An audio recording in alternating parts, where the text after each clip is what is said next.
Hey family, my name is Luke and I'm here with Eric Freedom and Kara Ingersoll.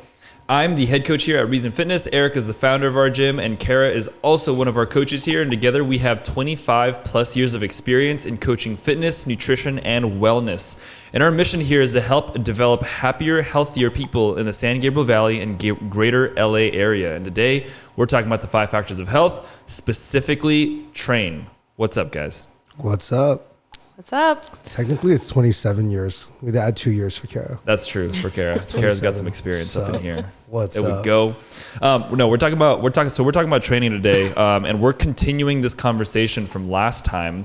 And really, where I wanted maybe the direction of this conversation to go towards is, I wanted to pull personal experience into this guy because we have a lot of it, 27 plus years of it to be exact, and I think that you guys have a lot to offer in not just the educational and knowledge aspect of things, but also in the experience, so the applied of all of that knowledge. So maybe a good question, maybe each of you guys can answer this right now, is number one, what do you guys currently do to exercise and to train? Like, what does training look like for you right now, and why? Want to kick off, Kara? Sure, I can kick it off. Sweet.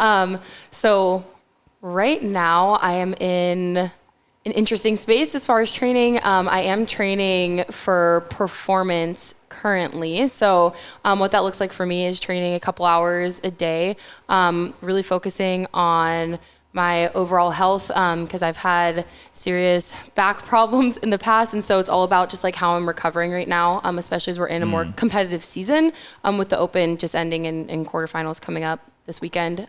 So for me, it's a couple hours a day, and really just seeing where I can go. I am kind of just still in my like beginner season, it feels, as far as competing. So I'm just seeing where I can go in the next couple of years as far as performance, and then seeing what fitness looks like after that.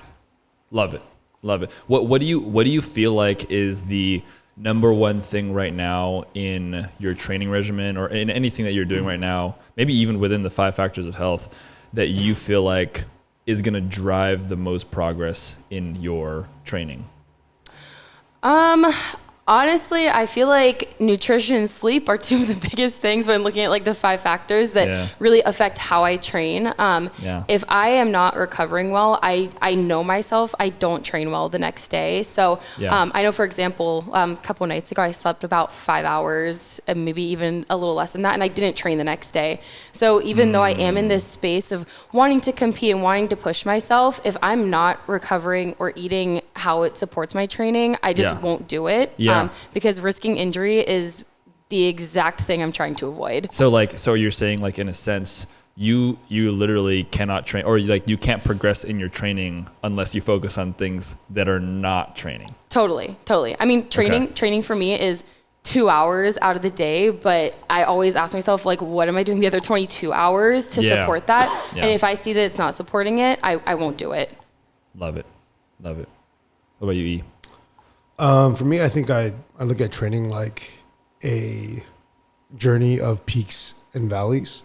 And it's interesting because I think for in this season, I've been trying to... What does that mean? What do you mean like by highs peaks and lows, valleys? right? So I think in an idealized world, I'm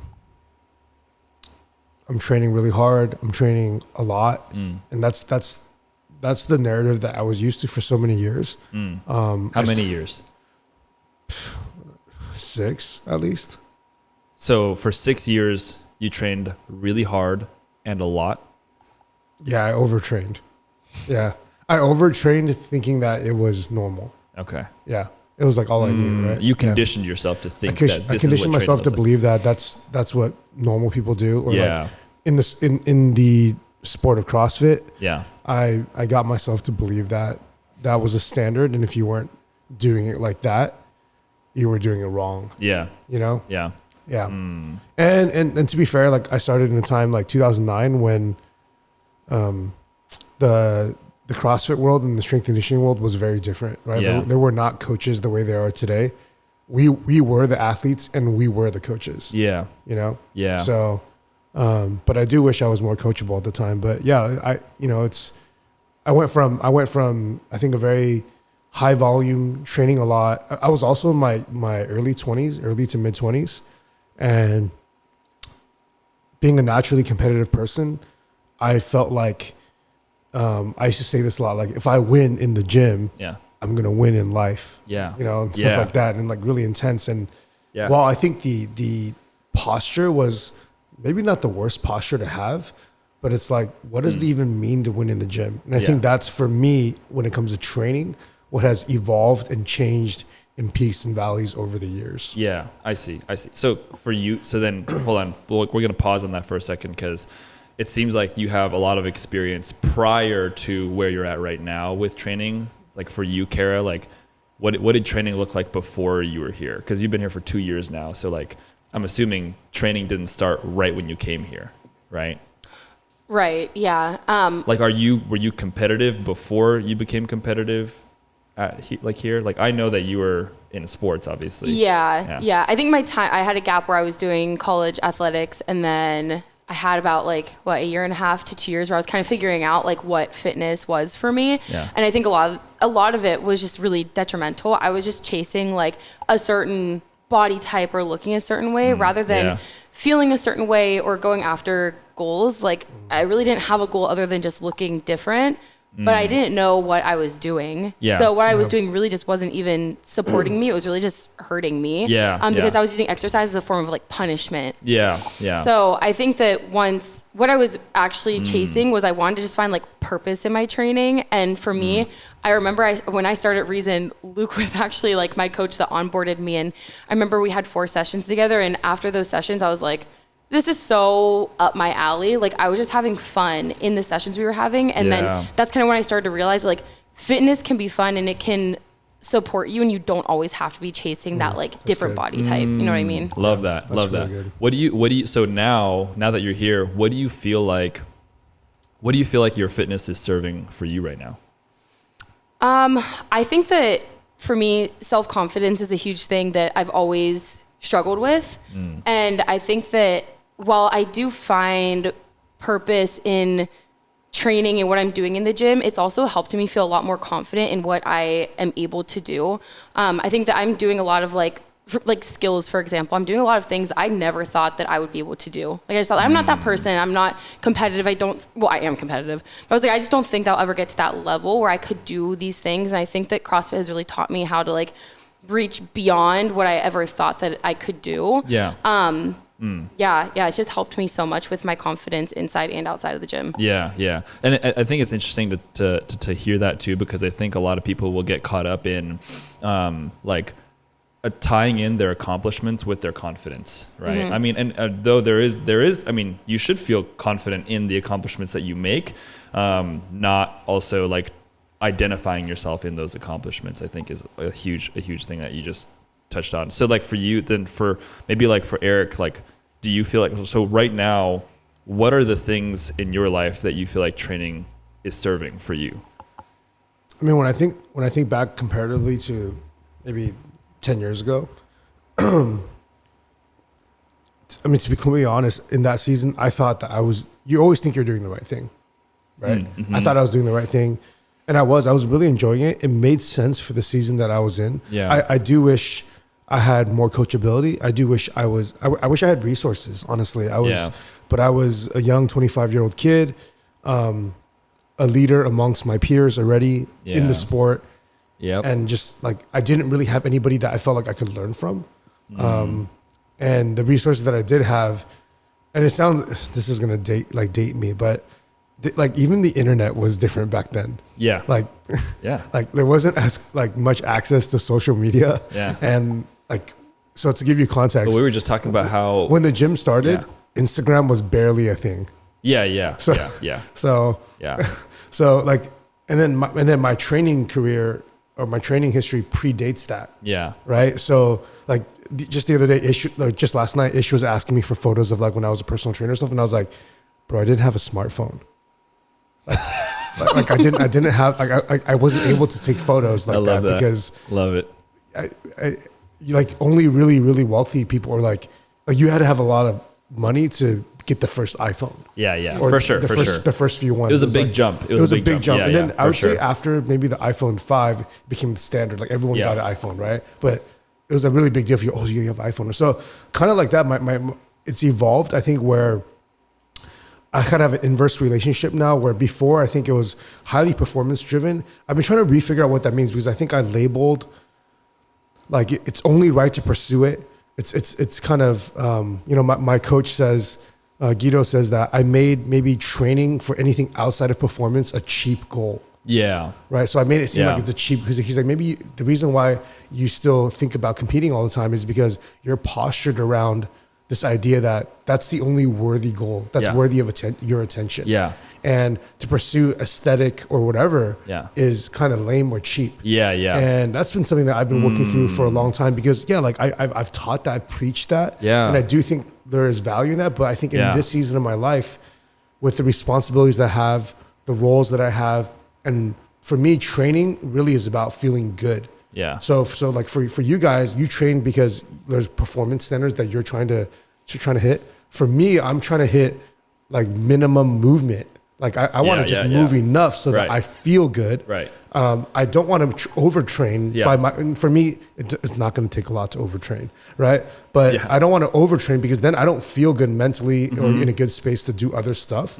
So for me, that's what it serves in this season. Yeah. But I'm still learning what it means. So like one thing I do realize was, and I really didn't realize this until I jumped on the InBody yesterday, was that I have sub 20% body fat, right? And I realized I'm really unhappy as a minimum standard when it goes above 20. And it's not to say like there's something wrong with that, but I realized for me, I hold a standard for myself where the expectation that I have is, if I go over 20, I'm not in a good place. I haven't been taking care of myself as well as I can. How long did it take you to get there? How long did it take you to identify that? I just did yesterday after doing the scan. Oh, talking to that's you. what you identified after Yeah. that scan. Yeah. But you've done multiple scans though. Yes, but I've never thought that.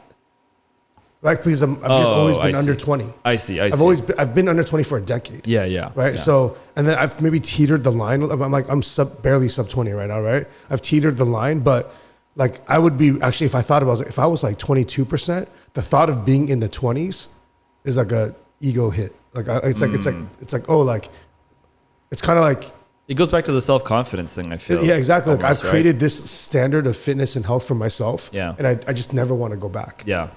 Yeah. Love it. Okay. Now we'll finish off with this because we're going a little bit over right now. But like, so maybe last question for you guys is like, so then you talked about this about having like a cheap goal, and I want to hold on to that for a second, because that's important, I think, for us to talk about is what is then, how would you define, each of you guys, a worthy goal? Wow, that's a great question. Want to go first? Or me? I got to think about this. Yeah. That's a really good question. So I think a worthy goal is one that you, number one, so I was just talking to one of my clients and friends about this yesterday. He moved overseas 4 years ago. He's been struggling to figure out so he moved overseas. He got sick for like 2 years straight, like physically sick every day for nearly 2 years. Gut issues, out of both ends, for like nearly 2 years on and off, with maybe days in between. And he really had to start asking questions like, dude, for me, just being healthy would mean not feeling like this. Yeah. Like that would be a worthy goal for him, right? Yeah. So it's really interesting. And so what I was sharing with him was, I think for me in this season of my life, what training represents and pursuing certain goals means is, so to give you context, like this year, I'm planning on doing a 12-hour walk, right? And it's actually, if you think about it, theoretically speaking, walking is not very difficult for the average person. But you change the parameters around walking, make it 12 hours, it's a little bit daunting. Like, does that make you guys nervous as I say that? 100%. That's a long. barely that's walk in the mall for an It's a hour. freaking long time, right? So, and then the other challenging part of it is you can't have music, and you can't listen to an audiobook, and you can't watch videos while you do it. It's just you. Yeah.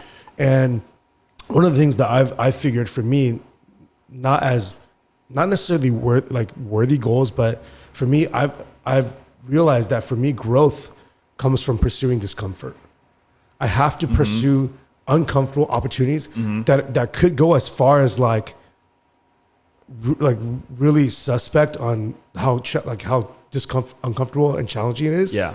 Yeah. But to the point of me making sure that I know that, well, you know what, I'm not going to die from the experience. Yeah. And as long as I'm not going to die, I'll be okay. Yeah. Yeah. And it's going to make me better. Yeah. It comes from a Japanese principle called the Masogi. Yeah. Right. So I want to pursue at least one of those per year. Yeah. So for me, I think worthy goals are just things that stretch me, challenge me, and knowing that on the other side, I'm not too sure of the exact result, but I'm going to be a better person for it, a better parent, better husband, a better father. Yeah. So yeah. As long as it doesn't compromise those other Correct. very important parts of your life. Correct. Yeah. Totally. Love it.